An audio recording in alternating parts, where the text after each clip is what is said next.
Well, now to a Channel 7 News conversation with Arkansas Senator Tom Cotton. We caught up with the junior senator from the state today and asked him about the deadly ICE protest in Minnesota and whether they might lead to a partial government shutdown.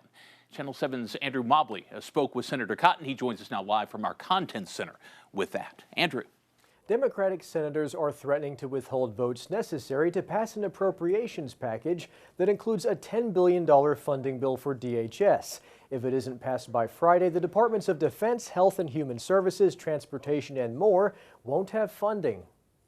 The bill that's on the floor of the Senate, that is the only vehicle to keep the government funded through the weekend. So what the Democrats should do is vote with us to responsibly fund the government for the rest of this fiscal year. There's plenty of time to talk about immigration issues outside of the context of government funding, especially when senior Democrats admit that shutting down the government will do nothing to stop ICE's operations. But what about Preddy's killing on Saturday, the issue that sparked the funding standoff? Statements by administration officials like DHS Secretary Kristi Noem and FBI Director Kash Patel suggesting he had no right to lawfully carry a firearm at a protest, was a domestic terrorist, and agents were legally justified in shooting him have drawn the ire of conservative gun rights groups like the NRA and Gun Owners of America. We asked Cotton how Republicans are navigating the fallout from those controversial statements regarding Preddy's death and the extent of his Second Amendment rights.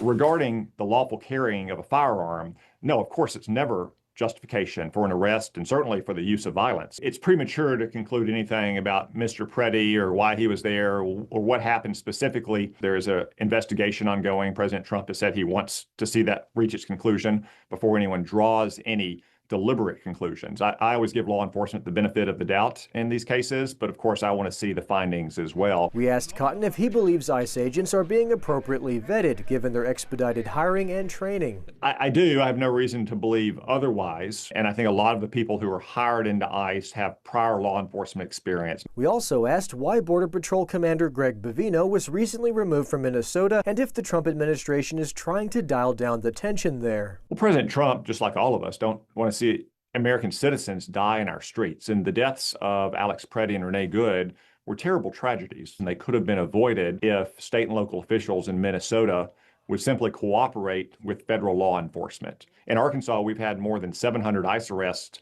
than Minnesota's had, even though Minnesota's got more than twice as many people. We haven't seen that kind of unrest in Arkansas. That's because our state and local officials cooperate with federal law enforcement.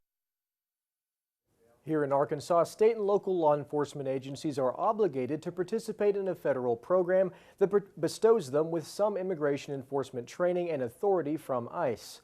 On your side, I'm Andrew Mobley.